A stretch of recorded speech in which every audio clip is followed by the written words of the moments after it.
Coach, thank you very much for joining us and welcome to South Africa. Thank you. Yes, it's lovely to be here. This is your first pre-season tour ever. Why did you choose South Africa? It's a mixture of things. Obviously the weather is very good here, and we don't get this type of weather in England, well, especially not this time of year. And obviously coming out to Africa, it gives us different opposition that we don't normally face in England, and different challenges, which has been brilliant for our girls.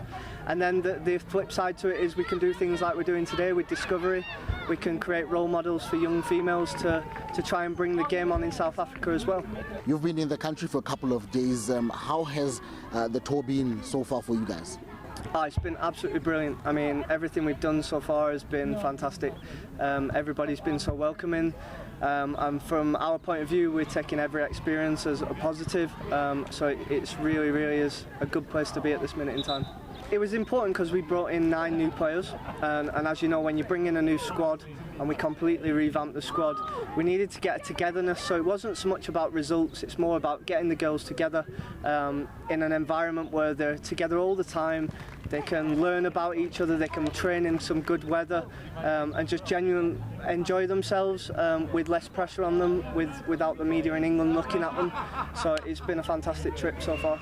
Coach, on Sunday you played against the winners of the Walter Sisulu Discovery Challenge, the Yarona team, and in the team obviously there are a couple of players that play for the national team. How was the challenge for you guys?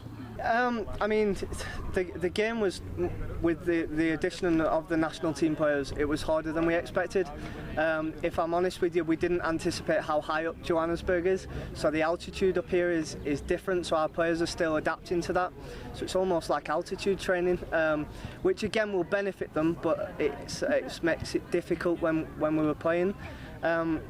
With it being an African style of play, they got the ball forward really quickly, and they had a lot of athletes that were very fast, and that's something we're not used to facing in England. So again, it posed different challenges for our players, and we're delighted with what we're getting out of this tour. We really are. I'd be lying if I said they've completely gelled at the minute. You can see in periods of games where we look unbelievable, and then there's periods of games where we look like we haven't played together, and that's natural when you bring in 9 new players.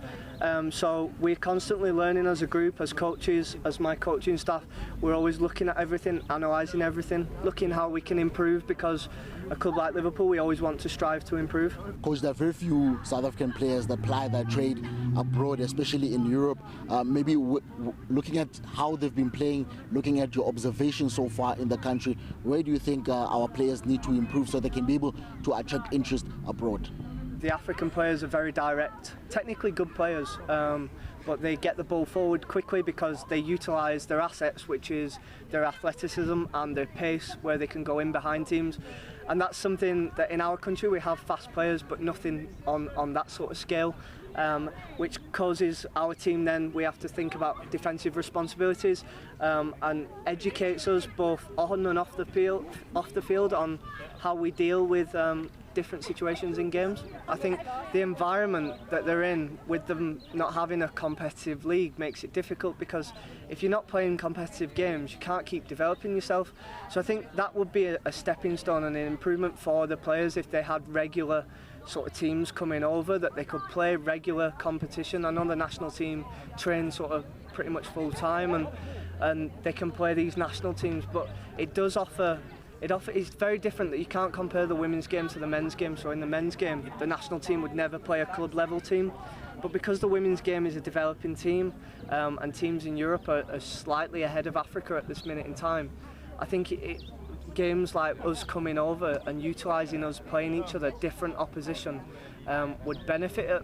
I think again, the more contact time they have with the coaches, with the football, they're going to improve, and I definitely can see in the next sort of 5-6 years that African players and more African players will be coming into Europe, and especially England, because there is a few in Europe now, but predominantly not as many in England, and I think in the next 5 or 6 years you'll see that change.